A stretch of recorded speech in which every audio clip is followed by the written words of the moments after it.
Hello दोस्तों, आपका मार्गदर्शन पे बहुत-बहुत स्वागत है। तो दोस्तों आज मैं बात करूँगी आपसे कि रोज़ सुबह जो हम पूजा करते हैं उसमें ऐसे कौन-कौन से नियम हैं जो बहुत आवश्यक हैं और ऐसे क्या-क्या करना है आपको कि जिससे आपकी पूजा सफल हो जाए। तो दोस्तों देखिए, सुबह जब हम पूजा करते हैं तो उसमें बहुत सारे व्यवधान भी आते हैं। व्यवधान का अर्थ है कि देखिए, वैसे तो नियम है कि ब्रह्म मुहूर्त में ही हमारी पूजा समाप्त हो जानी चाहिए। यानी ब्रह्म मुहूर्त देवताओं का मुहूर्त होता है और जब भी हम पूजा करें उस मुहूर्त में करते हैं तो ये विशेषकर हमारे लिए लाभकारी होता है। परंतु ये चीज़ें संभव नहीं हो पाती हैं दोस्तों, गृहस्थ जीवन में कभी किसी कारण से हमें विलम्ब हुआ, कभी किसी कारण से, पर होता ज़रूर है। तो दोस्तों एक नियम बनाइए आप कि आप सुबह की पूजा 9 बजे तक किसी हालत में समाप्त कर लीजिए। तो 9 बजे तक भी अगर आप अपनी पूजा को समाप्त कर लेते हैं तो भी आपकी पूजा पूर्ण मानी जाती है। परंतु कुछ लोगों की आदत होती है दोस्तों कि सारे काम से अपने निवृत्त होकर के और तब जाकर के वो भगवान को याद करती हैं। तो दोस्तों ये आदत सदा सर्वथा गलत है, क्योंकि जब हम भगवान को अपने सभी कामों के बाद स्थान देते हैं तो ज़ाहिर-सी बात है वो हमारे लिए भी तभी स्थान निकालेंगे जब सबसे लेट हो चुका होता है। तो इस बात को आप ध्यान रखिए। घर में जो पूजा का आपका मंदिर है उसको आप सुबह ही साफ-सुथरा कर लीजिए और समय निकाल कर के आप बहुत ज़्यादा पूजा मत कीजिए। 5 मिनट ही समय निकालिए भगवान के लिए, परंतु निकालिए ज़रूर, क्योंकि दोस्तों जिस परमात्मा ने हमें ज़िंदगी दिया है, इतनी मतलब 24 घंटे तो हम अपने लिए जीते हैं, तो 5 मिनट भगवान के लिए निकालना बहुत ज़्यादा नहीं है। मैं ये नहीं कहूँगी कि आप बैठ कर के आधे घंटे जप कीजिए, पूजा कीजिए, तो ये आपकी इच्छा पे निर्भर है कि आप कैसी और कितनी पूजा करते हैं। परंतु मैं आज बताऊँगी आपको कि कितनी पूजा करना आपके लिए बहुत ज़रूरी है, क्या करना आपको जो है बहुत आवश्यक है। तो चलिए दोस्तों शुरू करते हैं कि सबसे पहले आपको क्या-क्या करना है, मतलब वो कौन-कौन सी ज़रूरी चीज़ें हैं, 10 बातें मैं आज आपको बताऊँगी। तो देखिए, पूजा करते समय सबसे पहले हमारा मुँह किधर होना चाहिए? बहुत सारे लोग पूछते भी हैं, ये क्वेश्चन अक्सर आता है। तो पूजा करते समय हमारा मुँह किधर होना चाहिए? तो देखिए दोस्तों, पूजा करते समय हमारा मुँह जो है वो पूरब दिशा में होना चाहिए और उत्तर दिशा की तरफ भी करके आप पूजा कर सकते हैं। और पूजा करते बस ध्यान आपको देना है कि दक्षिण दिशा की तरफ चेहरा करके आपको पूजा नहीं करना है और भगवान का मुँह जो है वो पश्चिम में हो तो अति उत्तम। और घर का मंदिर आपको ध्यान देना है कि उत्तर और पूर्व के कोने में ही बनाना है। ये इस जगह पे बना हुआ मंदिर जो है दोस्तों आपके लिए काफ़ी उत्तम होगा। तो घर में आपको अपने मंदिर को कहाँ पे रखना है? उत्तर और पूर्व के कोने में ही मंदिर को स्थापित करना है। अब अगली चीज़ देख लीजिए दोस्तों कि आपको आसन किस प्रकार का रखना है पूजा के लिए। तो आसन आपको ज़रूर रखना है। बहुत सारे लोग होते हैं जो आसन को महत्व नहीं देते हैं, परंतु दोस्तों आसन एक ऐसी चीज़ है जिस पे बैठ के आप अपनी पूजा प्रार्थना करते हैं और वहाँ पे की गई पूजा आपको भगवान तक सीधे जोड़ती है। तो आसन अगर कुश का बना हुआ हो तो बहुत अच्छा है, परंतु कुश के मिलने में अगर आपको दिक्कत आती है तो आप ऊन का भी आसन ले सकते हैं, लाल या पीला। ये आसन आपकी हर पूजा में बहुत आराम से चल जाएगा। चाहे आप गुरुवार की पूजा कर रहे हो, शुक्रवार की कर रहे हो या जो भी पूजा कर रहे हो, लाल और पीला ऊनी आसन या उस पे हनुमान जी की भी पूजा कर रहे हो, तो इस तरह का आसन आप ज़रूर रखिए। और बिना आसन के दोस्तों पूजा मत कीजिए। यानी कोई कपड़ा वगैरह बिछा करके भी लोग पूजा करते हैं, तो ऐसा करने से आप बचिए। एक अच्छा सा आसन अपनी पूजा के लिए ज़रूर रख लीजिए। अब देख लीजिए कि मन में आता है हमारे कि हम मूर्ति किस भगवान की रखें, मंदिर में क्या करें? तो दोस्तों देखिए, पंच देवता हैं जिनकी पूजा करना प्रतिदिन हमारे लिए बहुत आवश्यक है। तो वो 5 देवता की पूजा आपको करना बहुत ज़रूरी है। तो सबसे पहले आपको सुबह जल देना आवश्यक है। भगवान सूर्य को जल चढ़ाना आपके लिए ज़रूरी है।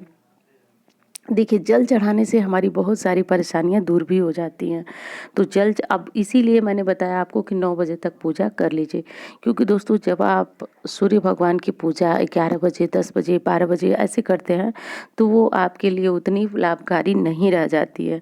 तो आप ध्यान रखिए कि आपकी पूजा 9 बजे तक आप अपना भगवान को जल दीजिए, क्योंकि सुबह जल देने के बाद ही आपको अपने घर की पूजा को शुरू करना है। तो ऐसा बताया गया है दोस्तों हमारे शास्त्र में कि सूर्य भगवान को जल चढ़ाए बिना भगवान तक हमारी पूजा नहीं पहुंचती है। तो इसलिए आप सूर्य देवता को जल ज़रूर चढ़ाएं। हो सकता है कि जल चढ़ाने में लोग जो है वह सक्षम ना हो, बहुत से लोगों को सूर्य का प्रकाश जो है वो मिल नहीं पाता है। तो दोस्तों जितना भी प्रकाश आता है, परंतु आप भगवान के नाम पे ज़रूर जल दीजिए, ज़रूर जल देना बहुत आवश्यक है। अब पंचदेवता में एक पूजा किसकी करनी है, तो देखिए दोस्तों सूर्य भगवान को आप पहले ही जल चढ़ा देंगे, उसके बाद भगवान गणेश। तो आप सभी को पता है कि गणेश भगवान की पूजा किए बिना भगवान तक हमारी पूजा स्वीकार नहीं पहुँचती ही नहीं है, क्योंकि प्रथम पूज्य श्री गणेश ही है। तो इसलिए आपको अपने मंदिर में श्री गणेश की प्रतिमा रखनी ही चाहिए। सबसे पहले आप गणेश जी को रखिए, गणेश जी की पूजा कीजिए। और देवी दुर्गा, तो हाँ दोस्तों, माता दुर्गा की भी पूजा आपको करनी है, भगवान विष्णु और शिव, ये पंच देवता जो हैं वह आपकी पूजा में ज़रूर होने चाहिए, भगवान शिव भी होने चाहिए। तो ऐसे में भगवान शिव की अकेले प्रतिमा रखने से अच्छा है दोस्तों कि आप पूरे शिव परिवार का फोटो रख लीजिए, भगवान विष्णु माँ लक्ष्मी को रख लीजिए, गणेश जी को रख लीजिए। तो इस तरह से आप अपने मंदिर में इतने फोटो को रख सकते हैं। इसके अलावा अगर आपकी आस्था किसी और देवता पे है, देवी पे है, तो आप अपने मंदिर में इनको भी स्थापित कर सकते हैं, परंतु इन लोगों की पूजा आपको प्रतिदिन की पूजा में करना बहुत ज़रूरी है। अब बात यह आती है दोस्तों कि अगर आप कामकाजी हैं तो सुबह की पूजा को बहुत कम समय में कैसे करें।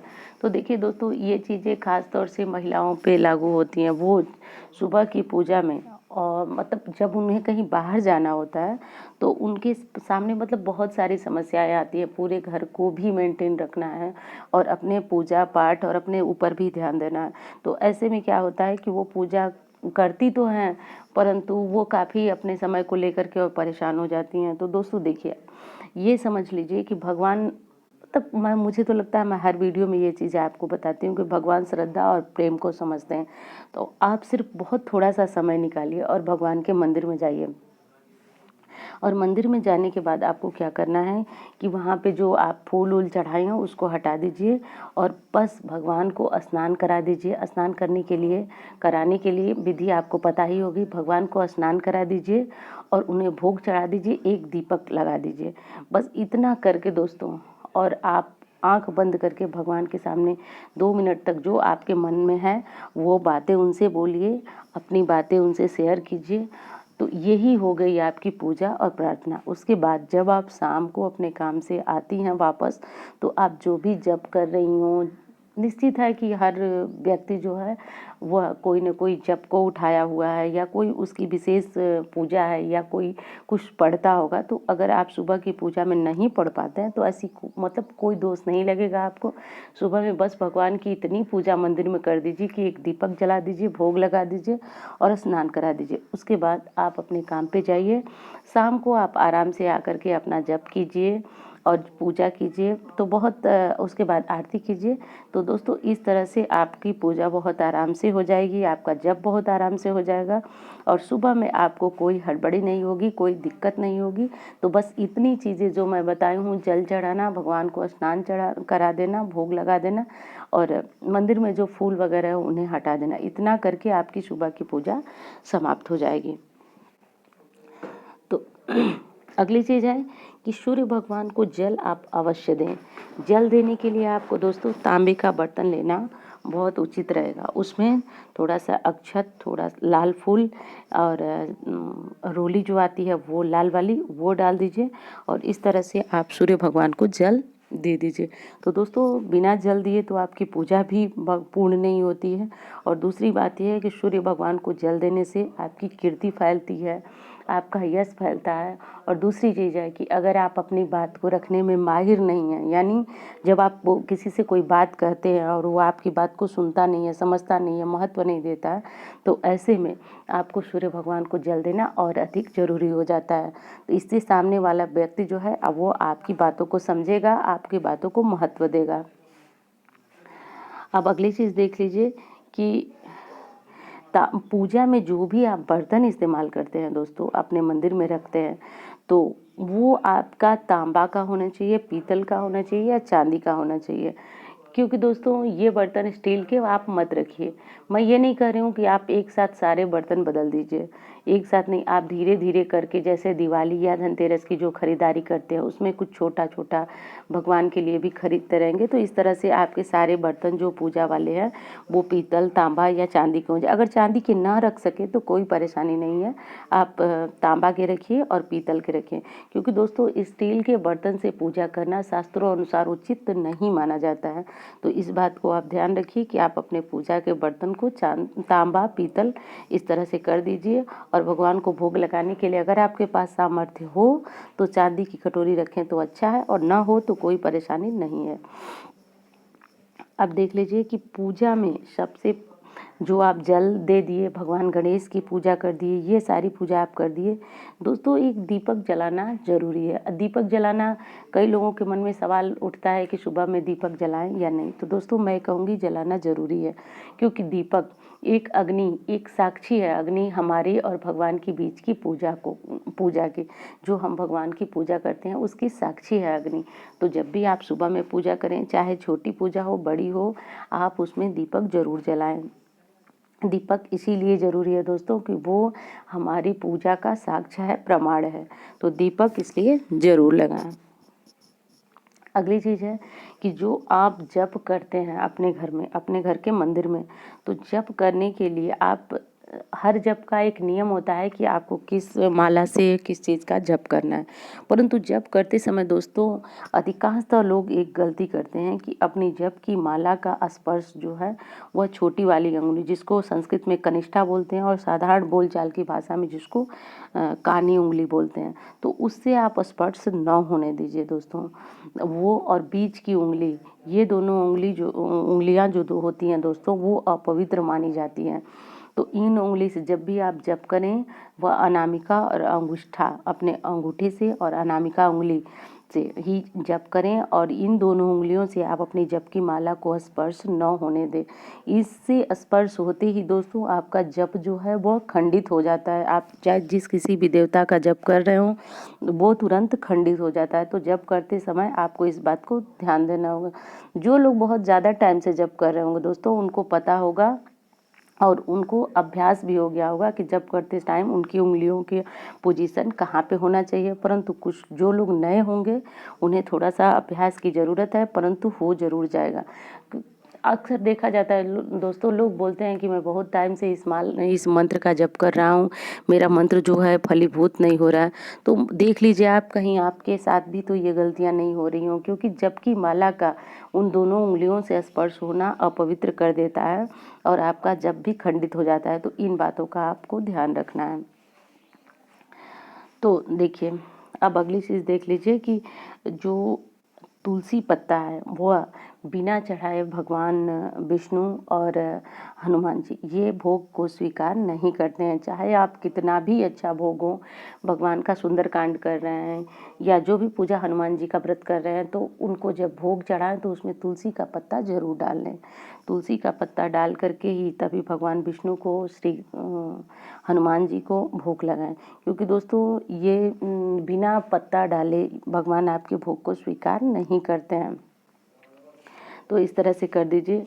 परंतु आपको पता होगा कि श्री गणेश जी को और देवी दुर्गा जी को तुलसी पत्ता गलती से भी आप न चढ़ाएं। इन दोनों लोगों को तुलसी पत्ता नहीं चढ़ता है। अब आपके मन में एक सवाल आ रहा होगा कि जब तुलसी पत्ता को हम हनुमान जी के मतलब उस दिन मंगलवार को तोड़े ही नहीं तो कैसे चढ़ाएं।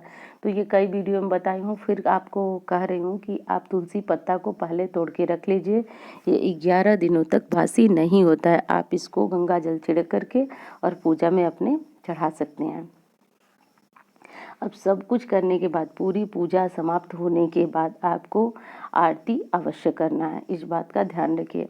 अब आरती करने के लिए आप घर में कपूर जलाएं, आरती कीजिए आप कपूर से, और कपूर से आरती करने के बाद आपको वह आरती पूरे घर में घुमाना होगा।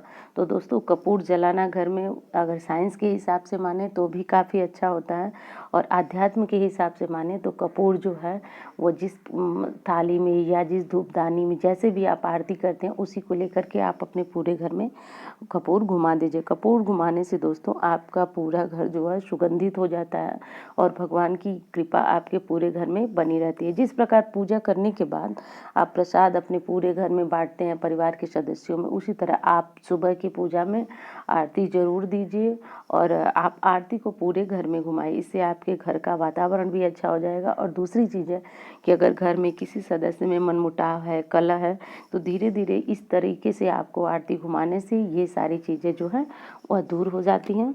तो दोस्तों उम्मीद करते हैं वीडियो आपको अच्छी लगी होगी। मिलते हैं इसी तरह की वीडियो के साथ। धन्यवाद।